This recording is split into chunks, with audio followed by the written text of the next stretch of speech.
Di saat dunia meragukan cahaya, Engkau yang pertama membenarkan. Tanpa syarat, tanpa tanya, hati bersihmu penuh keyakinan. Saat semua berpaling ragu, Engkau berdiri di sisi Nabi. Imanmu teguh, tak tergoyahkan. Meski dicaci, kau tetap setia. Bukan harta yang kau banggakan, bukan nama yang kau kejar,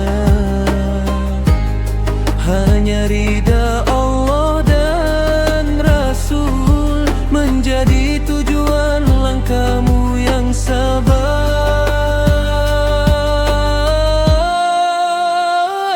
Wahai Abu Bakar As-Siddiq,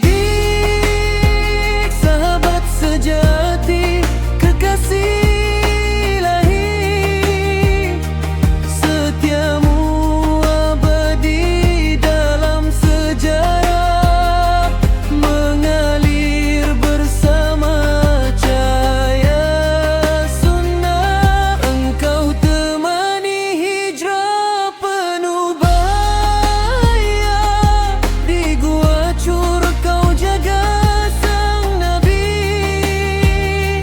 Tak gentar walau maut di depan mata, cintamu tulus karena ilahi. Saat Rasul wafat, dunianya terguncang, umat terdiam dalam kehilangan. Engkau bangkit dengan iman yang matang, meneguhkan hati, meluruskan pandangan. Barang siapa menyembah Muhammad, maka sungguh ia telah wafat. Namun siapa menyembah Allah, dia maha hidup dan takkan mati selamanya.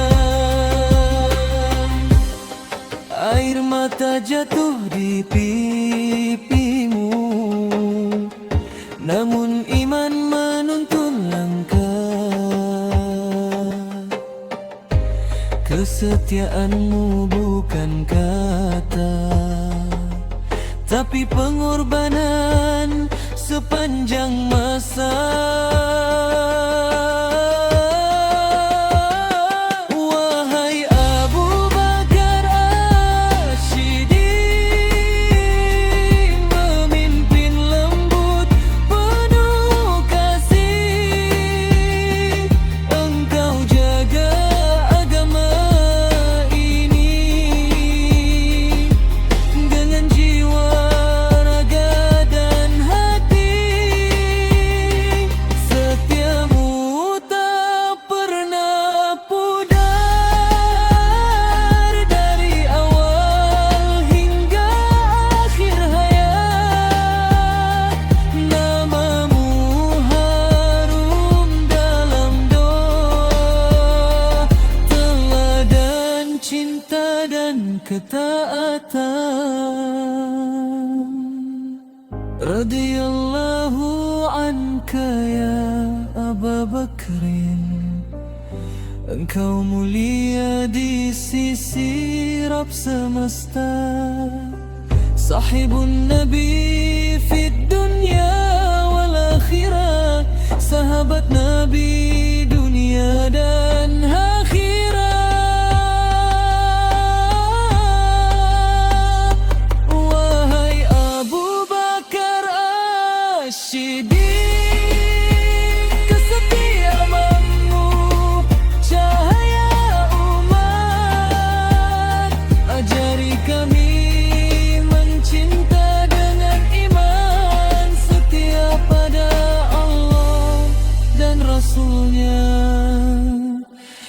hingga akhir zaman.